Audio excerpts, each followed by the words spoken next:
Et beaucoup de femmes issues d'autres communautés qui regardent les hommes noirs avec admiration voient justement cela chez certains d'entre eux. La résilience, la créativité, la capacité à avancer malgré les obstacles, l'énergie, le courage, l'endurance mentale. Mais encore faut-il canaliser cette force, parce que le potentiel sans discipline reste un moteur puissant sans direction. Les faits. Le potentiel, c'est important. Mais le potentiel seul ne change pas une vie.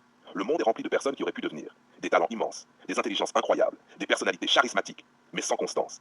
Et la réalité est brutale. Le potentiel impressionne au début, la discipline impressionne sur la durée. Certaines femmes comprennent cela très tôt.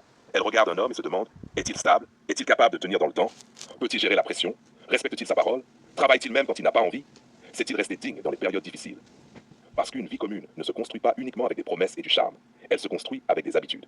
Analyse le potentiel. Le potentiel, c'est cette capacité invisible qu'un homme porte en lui. Une vision, une intelligence, une capacité de progression. Certaines femmes voient immédiatement lorsqu'un homme possède du leadership, de la profondeur, une vision, une capacité d'évolution, même quand il n'est pas encore arrivé au sommet. Question ouverte. Combien de grands hommes ont été repérés avant même leur réussite, simplement parce qu'ils dégageaient une direction claire? Mais attention, le potentiel peut aussi devenir une drogue psychologique. Certaines personnes vivent uniquement dans un jour je vais, plus tard je serai, j'ai les capacités, mais sans passage à l'action, et le temps finit toujours par exposer les illusions. L'éthique de travail. Voilà le vrai séparateur. L'éthique de travail.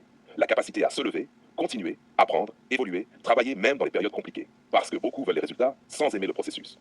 Or, les femmes qui cherchent un homme solide observent énormément cela. Un homme peut être élégant, drôle, charismatique. Mais est-il constant? Travaille-t-il quand personne ne regarde? Respecte-t-il ses engagements? Cherche-t-il des solutions ou seulement des excuses? Certaines femmes issues d'autres communautés admirent chez certains hommes noirs l'énergie de survie, la capacité d'adaptation, la débrouillardise, la créativité face aux difficultés. Mais elles regardent aussi si cette énergie est organisée, parce que le chaos permanent fatigue tout le monde. Le bon caractère. Le caractère devient visible surtout dans les moments difficiles. Quand il y a frustration, fatigue, humiliation, pression, conflit. C'est là qu'on découvre réellement quelqu'un. Le bon caractère, ce n'est pas être faible. C'est savoir se contrôler, rester digne, éviter les comportements destructeurs, gérer ses émotions intelligemment. Un homme peut être puissant et pourtant incapable de gérer sa colère. Il peut être ambitieux, mais toxique émotionnellement. Et beaucoup de femmes sérieuses comprennent qu'un mauvais caractère peut détruire un foyer, des enfants, une stabilité, une relation entière. Question intense. À quoi sert la réussite extérieure si l'environnement intérieur devient invivable? L'achat, la discipline.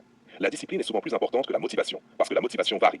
La discipline continue. C'est elle qui structure un homme, protège sa vision, stabilise ses habitudes, l'empêche de se perdre.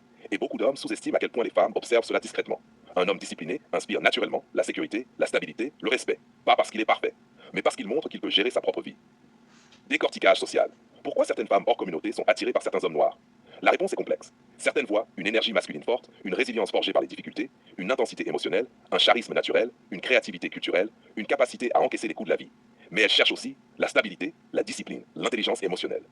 Parce que le charisme seul ne suffit pas à construire une famille ou un avenir. Et certaines femmes comprennent que le vrai luxe chez un homme aujourd'hui, c'est la paix mentale qu'il apporte autour de lui. Anecdote. Un entrepreneur disait un jour, open quote, les gens admiraient mes idées. Mais ma vie a changé quand j'ai appris à devenir constant. Close quote.